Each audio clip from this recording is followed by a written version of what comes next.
আসসালামু আলাইকুম, কেমন আছেন সবাই? সাবসয়েল ইঞ্জিনিয়ার্সে স্বাগতম। আজকে আমরা জানব এসপিটি নেওয়ার সময় হ্যামারের যে ব্লো প্রদান করা হয় তার সংখ্যার সর্বোচ্চ কোনো সীমা আছে কিনা, থাকলে তা কত এবং কি শর্তে।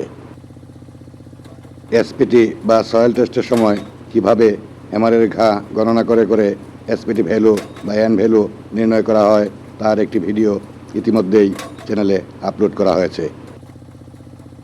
ভিডিওটির লিঙ্ক ডেসক্রিপশন বক্সে দেওয়া থাকবে, সেখান থেকে ভিডিওটি দেখে নিতে পারেন।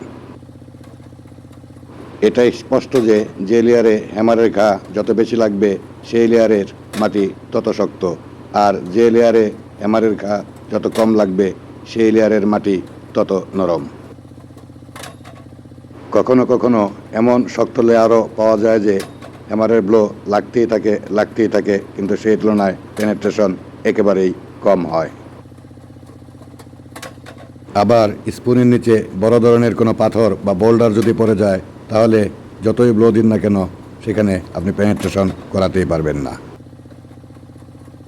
এই অভিজ্ঞতা প্রায় সকল সয়েল টেস্ট কোম্পানিরই রয়েছে যে অনেক সময় মাটির লেয়ার এত শক্ত হয় যে হ্যামারের ব্লো বারবার রিবাউন্স করতে থাকে। তাছাড়া সয়েল টেস্টে ব্যবহৃত পাইপের শক্তিগত সীমাবদ্ধতা আছে। আপনি যদি অতিরিক্ত ব্লো দিতেই থাকেন তাহলে যে কোনো সময় নিচে পাইপ ভেঙে আটকে যেতে পারে। সুতরাং ব্লো সংখ্যার একটি সর্বোচ্চ সীমাও প্রয়োজন আছে। যেহেতু সয়েল টেস্ট বা এসপিটি টেস্ট এএসটিএম স্ট্যান্ডার্ড অনুযায়ী সম্পাদন করা হয়, আসুন আমরা এএসটিএম স্ট্যান্ডার্ড অনুযায়ী ঘা সংখ্যার বা হ্যামারের ব্লো সংখ্যার সেই সর্বোচ্চ সীমাটি আমরা জেনে নেই এবং সেই সাথে শর্তগুলো।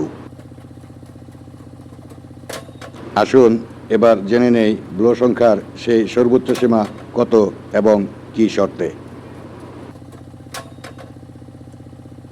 স্বাভাবিকের চেয়ে হ্যামারের ব্লো সংখ্যা অতিরিক্ত হলে সেক্ষেত্রে আপনি সর্বোচ্চ 100টি ব্লো দিতে পারবেন, অর্থাৎ সর্বোচ্চ সীমা হচ্ছে 100 ব্লো।